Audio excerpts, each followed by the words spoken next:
In 1922, archaeologists opened the tomb of a boy king named Tutankhamun, and inside they found chariots, golden sandals, jars of perfume, even board games. The ancient Egyptians packed for death the way we pack for a long journey. They assumed you'd arrive somewhere and you'd want your things. That instinct that death is a door and not a wall runs through nearly every religion humans have built. But here's the question I keep circling back to. If four of the world's great faiths all agree that something survives the body, why do they disagree so violently about what that something is and where it goes, and whether it even stays you? Because the disagreements aren't small. They cut to the bone. Start with Hinduism, which is older than the idea of a single founder, older than most scripture we can date. There's no central afterlife in the way a Westerner might expect.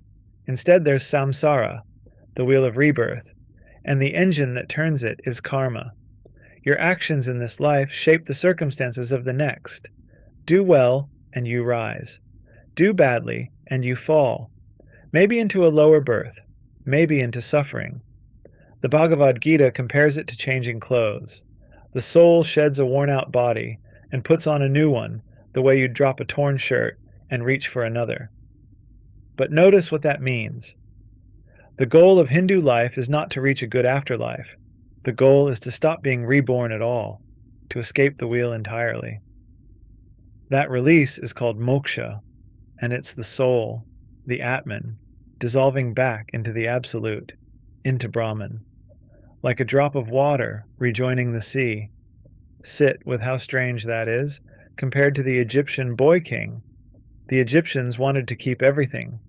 Hinduism, at its most refined, wants you to want nothing, not even your own continued existence as a separate self. Heaven, in this view, is a trap. Even the paradises described in Hindu texts are temporary. You enjoy them, you exhaust your good karma, and you're back on the wheel. Pleasure is not the prize. Getting off the ride is the prize. And Hinduism doesn't speak with one voice here, the schools argue. One tradition, Advaita Vedanta, associated with the philosopher Shankara around the 8th century, says the individual soul and the Absolute were never truly separate to begin with. The separation was an illusion. Another major school disagrees and holds that the soul keeps some distinct identity even in liberation, that you remain in eternal relationship with the divine rather than dissolving into it.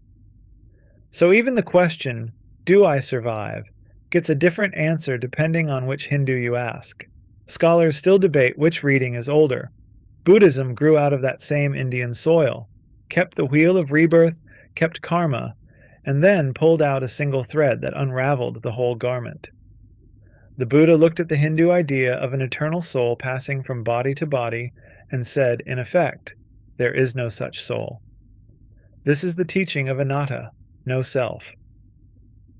What you call I is a bundle of processes, sensations, perceptions, habits, awareness, constantly changing, with nothing permanent underneath.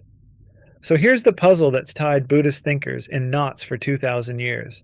If there's no soul, no fixed self, what exactly gets reborn? The classic answer is a flame. One candle lights another. The second flame is not the same flame, but it's not entirely different either. It's caused by the first.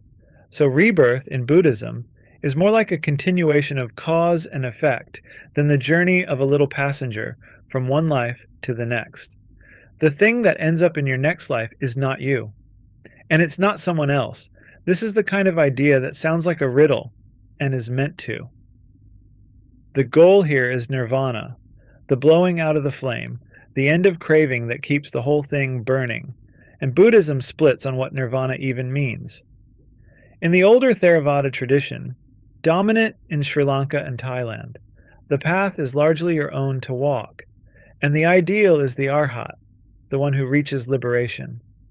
In Mahayana Buddhism, spread across China, Tibet, and Japan, the ideal shifts to the bodhisattva, a being who reaches the threshold of liberation and deliberately stays behind, choosing to be reborn again and again to help everyone else get free first. Think about that choice. The highest spiritual achievement is to refuse the exit so you can hold the door for others. Now turn to Christianity and Islam, and the temperature changes completely. No wheel, no rebirth. You get one life. One. In mainstream Christianity, the soul is created, lives once, dies once, and faces judgment. The earliest creeds speak not just of the soul floating off, but of the resurrection of the body, the dead physically raised at the end of time.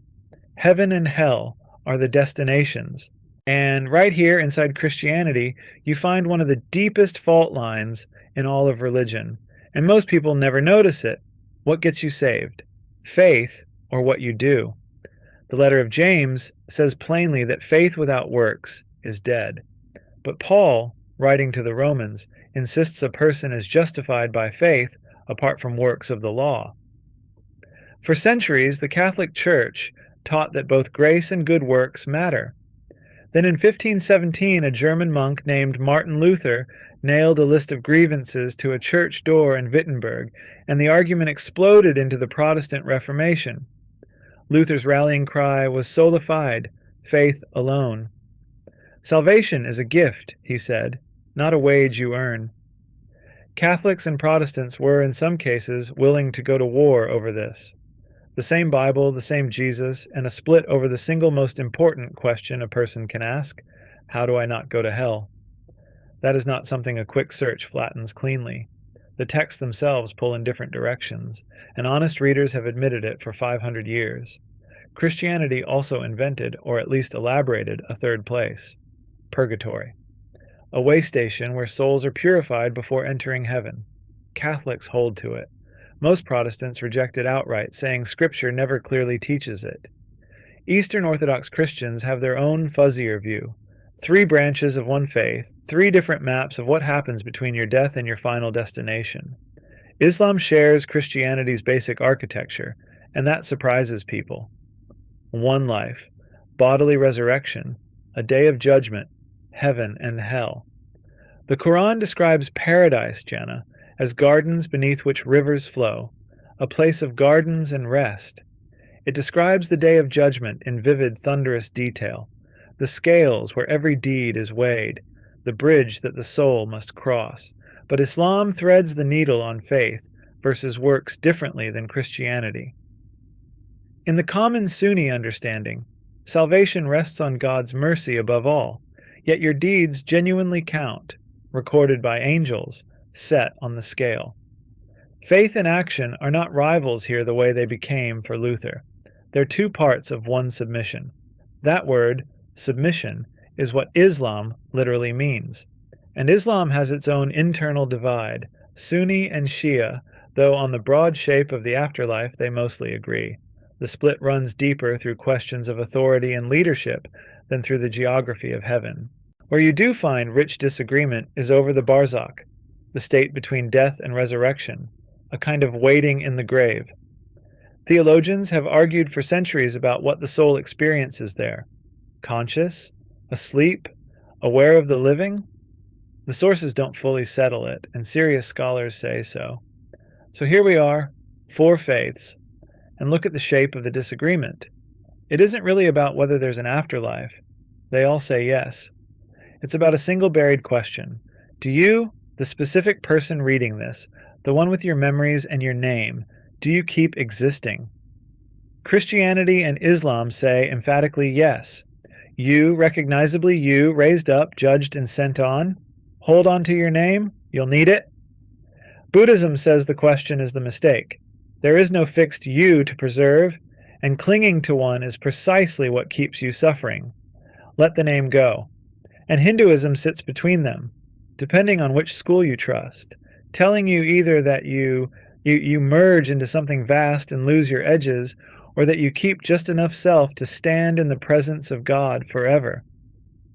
Here's the part that stops me. We tend to assume the comforting religion is the one that promises you'll live forever as yourself, but ask a Buddhist monk, and he might tell you that endless continuation of the self is not the reward. It's the disease. The thing the Egyptians packed their tombs to protect, the precious, continuous me, is the very thing he spent his whole life trying to set down. So which is the act of faith? To hold on or to let go? I don't think anyone gets to answer that for you. The tomb of the boy king is empty now. We moved his golden things to a museum behind glass, where millions file past them every year, and almost no one asks the only question those objects were ever meant to answer.